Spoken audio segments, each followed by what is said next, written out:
Pasukan Israel mulai mundur secara bertahap dari jalur Gaza pada Kamis 9 Oktober 2025 pagi waktu setempat. Ini menjadi langkah awal dari kesepakatan gencatan senjata yang diusulkan Presiden AS Donald Trump. Meski begitu, situasi di lapangan masih tegang karena ancaman serangan mendadak dari Hamas dinilai tetap ada. Banyak pihak menilai penarikan pasukan Israel bisa membuka peluang bagi Hamas untuk kembali menguat dan menguasai sebagian wilayah Gaza. Simak selengkapnya dalam video berikut.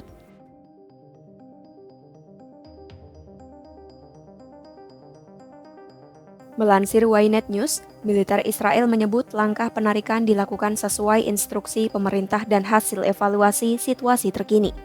Sesuai dengan isi kesepakatan, Israel diwajibkan menarik pasukannya hingga ke garis yang telah disepakati dalam waktu 24 jam setelah persetujuan resmi pemerintah.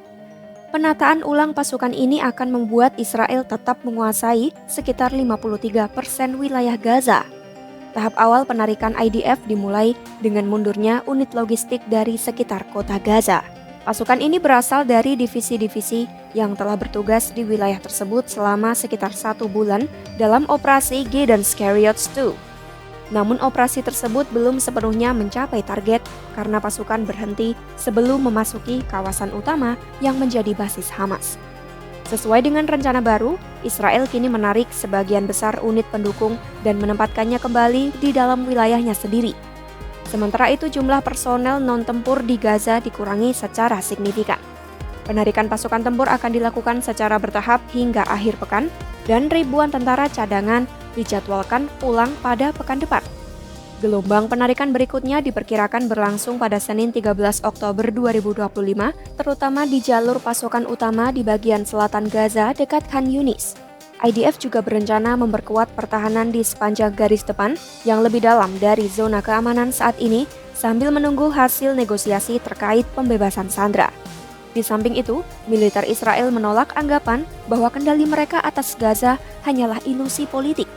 Menurut mereka, Hamas kemungkinan besar akan kembali menguasai sebagian besar wilayah Gaza, terutama di kawasan perkotaan begitu gencatan senjata berlaku. Meski Hamas kini tengah kekurangan persediaan senjata, militer Israel khawatir kelompok itu masih berpotensi melancarkan serangan terhadap tentara Israel di dalam dan sekitar Gaza. Beberapa peluncuran roket dilaporkan terjadi semalam namun tidak menimbulkan korban atau kerusakan berarti. IDF berencana tetap mempertahankan kehadiran terbatas di area yang infrastrukturnya telah hancur seperti Rafah Selatan, Beit Hanun, dan bagian timur Gaza, namun sebagian besar pasukan akan ditarik keluar. Mereka pun tetap berada dalam kondisi siaga tinggi. Hamas dikhawatirkan akan memanfaatkan waktu yang tersisa untuk melancarkan serangan atau upaya penyerangan terhadap pasukan Israel. Untuk itu, juru bicara militer menyatakan Kepala Staf Umum Eyal Zamir telah menginstruksikan seluruh pasukan untuk memperkuat pertahanan dan siap menghadapi segala kemungkinan. Eyal Zamir juga meminta agar proses pembebasan sandera dilakukan secara profesional dan penuh kehati-hatian. Sebelum gencatan senjata resmi dimulai, Israel juga membatasi seluruh aktivitas yang tak mendesak di Gaza, termasuk kegiatan administratif, demi menghindari risiko serangan mendadak atau penyanderaan baru. Dalam waktu yang tersisa, IDF akan melanjutkan serangan terbatas terhadap sasaran strategis sebagai bagian dari persiapan penarikan yang terencana. Secara terpisah, juru bicara IDF Avichai Adri juga memperingatkan wilayah Gaza Utara masih berstatus zona pertempuran aktif. Ia menegaskan pasukan Israel masih mengepung kota Gaza dan warga diminta untuk tidak bergerak ke arah utara hingga ada pengumuman lebih lanjut.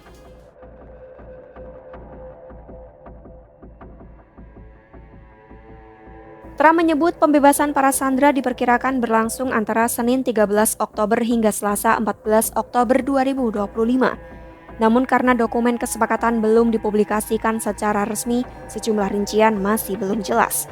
Menurut laporan The New York Times, pejabat dari Israel dan Mesir yang enggan disebutkan namanya mengatakan kesepakatan tersebut mencakup penghentian sementara pertempuran dan penarikan sebagian pasukan Israel dari Gaza. Akan tetapi perjanjian itu belum mengatur isu penting seperti pelucutan senjata Hamas, penarikan penuh IDF, serta siapa yang akan memerintah Gaza setelah perang berakhir. Sekitar 20 sandera yang diyakini masih hidup diperkirakan akan dibebaskan pada awal pekan depan. Sementara itu, para pejabat masih memfinalisasi daftar tahanan Palestina yang akan dilepaskan sebagai bagian dari pertukaran.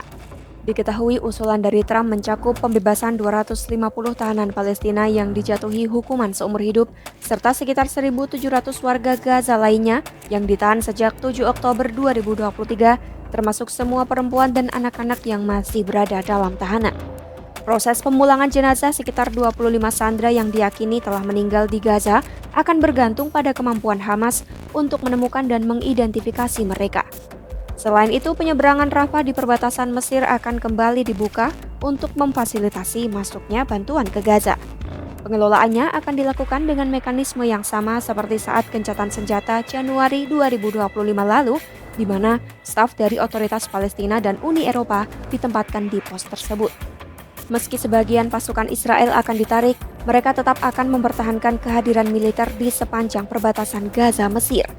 Tepatnya di area yang dikenal sebagai Koridor Philadelphia guna menjaga keamanan wilayah dan mengawasi pergerakan lintas batas.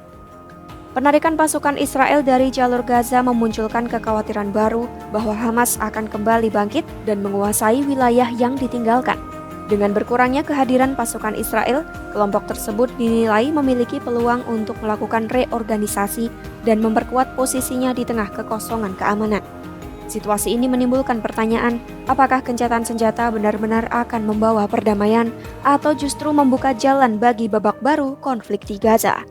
Ikuti terus perkembangan konflik Israel-Hamas hanya di YouTube Kompas.com.